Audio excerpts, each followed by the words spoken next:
stuff there. Right. And that's so that it can stay in that safe harbor. Safe harbor. That's the safe harbor. The government wants you to make sure you do more work at the place. I don't think. Well, it's just to ensure that you're doing work there. Right. I mean, that's the whole purpose why they're making this exception and creating the safe harbor, is that the physicians are actually going to be using it, and it's not just an investment. So if people don't use our facility, we never track this down, but if they don't use it a third. Right. If we were fitting into that. For the ASC, Safe harbor. Safe harbor. Right. And I use this example because of LaGrange is now an ambulatory surgical center. So So the doctors have to do 1/3 of all their cases there? they don't have to do 1/3 of all their cases at LaGrange, no. But the example that Bruce was talking about, where there's a surgery center that is specifically has physician ownership, Right. the physicians are referring designated healthcare services to the hospital, like they're treating labs and other things, and they want to be protected. So they want to fall into the safe harbor area, and to fit into it, you have to fit squarely into it, and you have to follow all these criteria, and that is one of the criteria. So. I think it was generated from the pathology.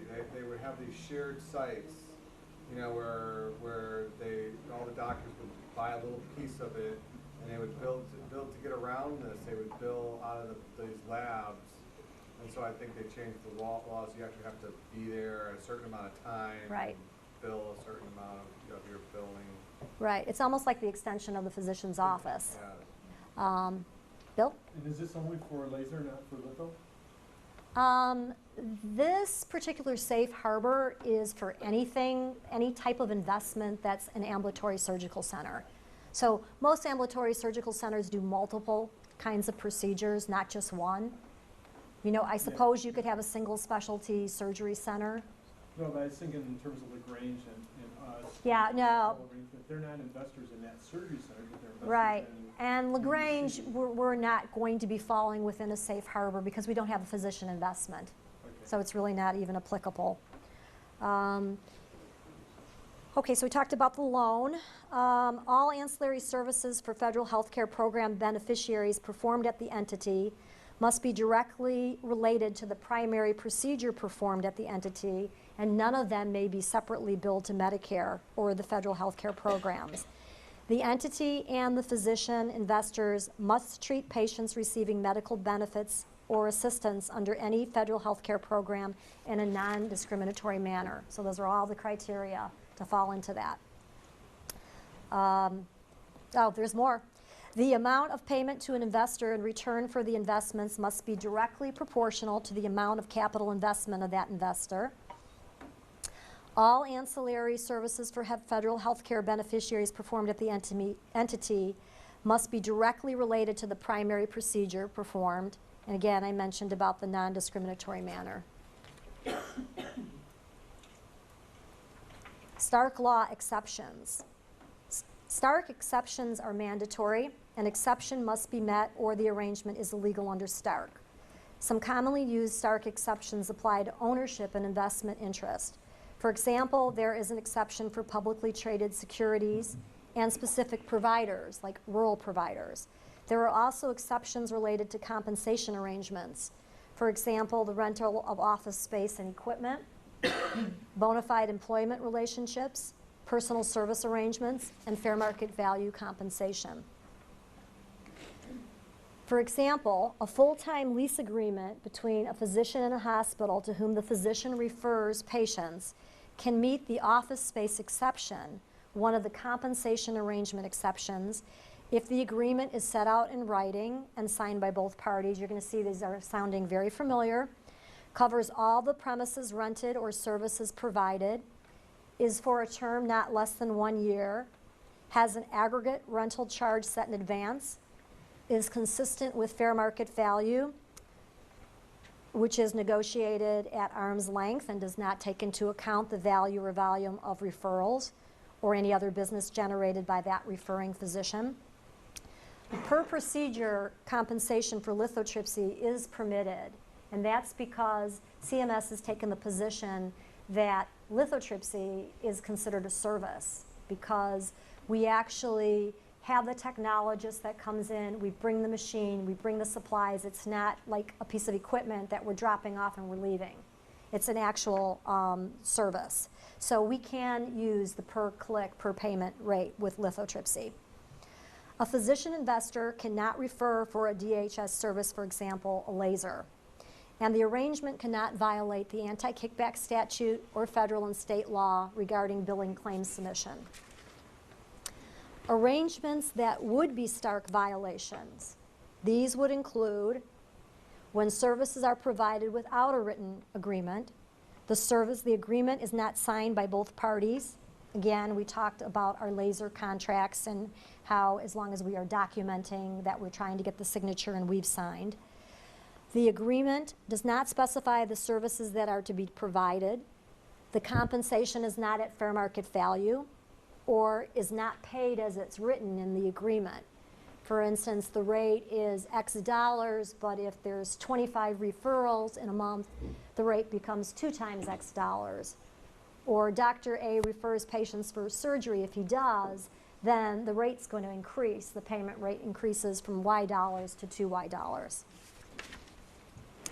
Arrangements that do violate the Stark law would include when services are provided without a written agreement. The agreement is not signed by the parties. It doesn't specify all the services. It's not at fair market value, or there is a billing violation. Now, we talked a little bit before, and Cliff, to your point about voluntary disclosure. Providers who wish to voluntarily disclose, there is now the provider self-disclosure protocol that the OIG has come out with. And self-disclosure gives providers the opportunity to avoid the costs and disruptions associated with government-directed investigation and civil or administrative litigation. Just to give you some examples, I have 3 here. There was a hospital, Pacifica Hospital in California, and they agreed after self-disclosure to pay $764,000 for allegedly violating the civil monetary penalty law provisions applicable to physician self-referrals and kickback. The OIG alleged that Pacifica paid indirect, improper remuneration to its physicians in the form of payments to a marketing firm for marketing services that were never provided under a joint marketing agreement. The remuneration in this example created a financial relationship between Pacifica and the hospital, and it caused the hospital to present false claims for healthcare services that resulted from prohibited referrals, and that was a violation of the Stark law. After its self-disclosed conduct to the OIG, Fairview North Regional Medical Center in Minnesota agreed to pay $50,000 for allegedly violating the civil monetary penalty law provisions applicable to physician self-referrals and kickback. The OIG in this case alleged that the hospital entered into unwritten lease agreements with the physician practice, and they voluntarily disclosed. And the last example, after it self-disclosed its conduct to the OIG, Wayne County Hospital in Kentucky agreed to pay $110,000 for allegedly violating the civil monetary penalty law provisions applicable to physician self-referrals and kickbacks. The OIG alleged that the hospital paid remuneration to a physician by failing to charge processing fees for payroll services that were rendered to his practice, paid remuneration to the physician and failed to demand or collect payroll processing fees and payments due, and paid remuneration to 2 physicians by failing to demand repayment of wages and benefits paid to the physicians and their staff, and failed again to charge processing fees to do their payroll. So in these instances, all 3 self-reported, and the OIG takes the stance where if you're going to self-report, it tries to mitigate what your violations and fines will be. Okay, next we're going to talk about the focus arrangement tracking system. We've developed a focus arrangement tracking system which we affectionately here call FATS. We had a lean Kaizen event to develop a process for contract procurement, which usually begins with the sales rep identifying or qualifying a lead that is usually based, sometimes often based, from a request from a physician. The first time a hospital is approached to secure a contract, the director of provider contracting, Jim, will enter into the database the name of the hospital, the individual who was contacted, and whether or not a physician investor made the introduction for us to the hospital.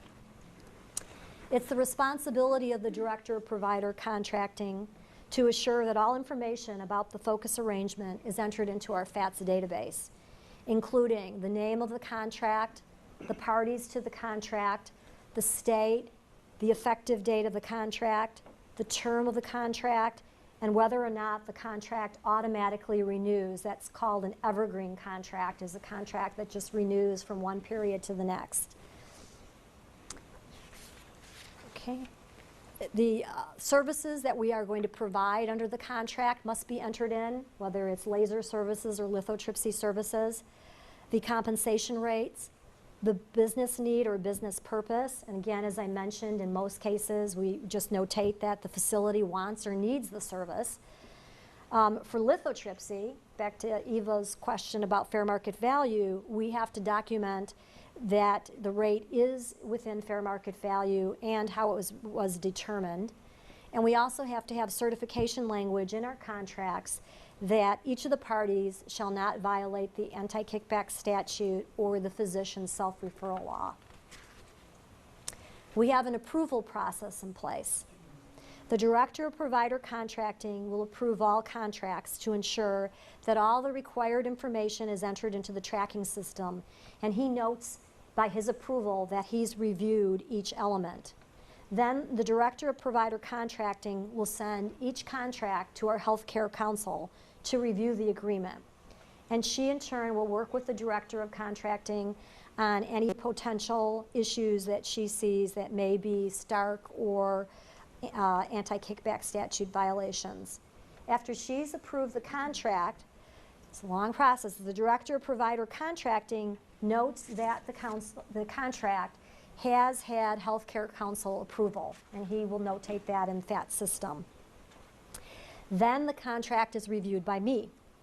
I will review the data elements in the database against the actual written contract as a secondary check so that I can see that all elements have been entered correctly into the database. I then notate that I've reviewed the agreement, and I notify Dragana that she could let the scheduling department know that the contract has been approved. Go back to where they got a good service. Right. What's the problem there? It probably would be okay as long as we're documenting the reason that it's going back. But they might think that the reason you're going back is because the doctors aren't treating there anymore. Yes. You have to kind of verify that the real reason is for service and not because the doctor left to go somewhere else. That is exactly what the That kind of problem is. question. Yes. So that would be the issue there, is they would look and, you know, if the hospital was just doing it to get the referral business back. Jim? We have a hospital that we signed into a contract in January, and after the fact, a competitor went to them and provided them with a more competitive rate of reimbursement. And the hospital has approached us to renegotiate that contract. Would that be a violation of this? It is basically, the reason is it's based on price. Based on price. Well, again, you'd have to kind of look at all the factors, and in an instance like that, you know, we probably best to discuss that with Marion.